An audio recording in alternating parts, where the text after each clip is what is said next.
Ikundi cia andu marĩ na mawathe kuma kaunti ya Nyandarua mathingatĩte thirikari gũteithĩrĩria kũnyihia thogora wa indo iria mahũthagĩra nĩguo kũhotithia andũ aingĩ matarĩ na ũhoti gũciona.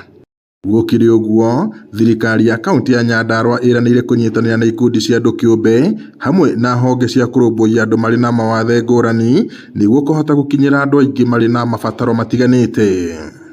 Andũ aingĩ matihotaga tondũ kũringana na ũrĩa mahinda maya tũrĩ, nyamũ ĩno ĩ goro mũno, ngari ĩno ucio koretwo ri thina munene tondu devices ici kopu ni mwona uria ira fabricatwo ni kindu ki goro muno ati muciari kuringana na mabataro maria mangi ndangihota.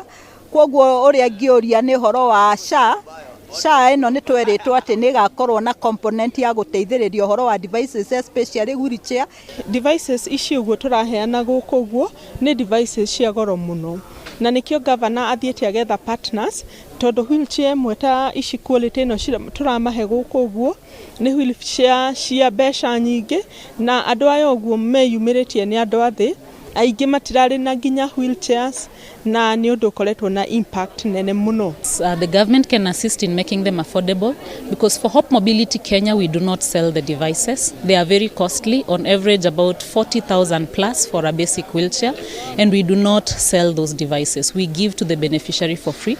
However, we partner with other stakeholders, one of them being the government, who help facilitate the services or the logistics for us to take or to bring these services closer. Marĩtie rĩrĩ thirikari ya Nyandarua ĩnyitanĩire na gĩkundi kĩa Hope Mobility Kenya kũheana indo ici mwena wa Olkalau. CC wa gĩthomo na ũgitĩri wa mũingĩ Agnes Njuje augĩte thirikari ya kaunti ĩnyitanĩire na ikundi ici kũheana indo itiganĩte kũrĩ andũ marĩ na mawathe ngũrani iria igũkorwo irĩ na ũteithio mũnene kũrĩ arĩa magunĩkĩte.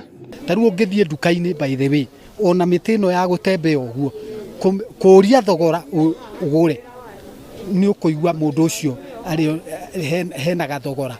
Mũigana wa indo iria tuheanĩte wheelchairs cost yacio irokire 13.8 million, that is wheelchairs alone.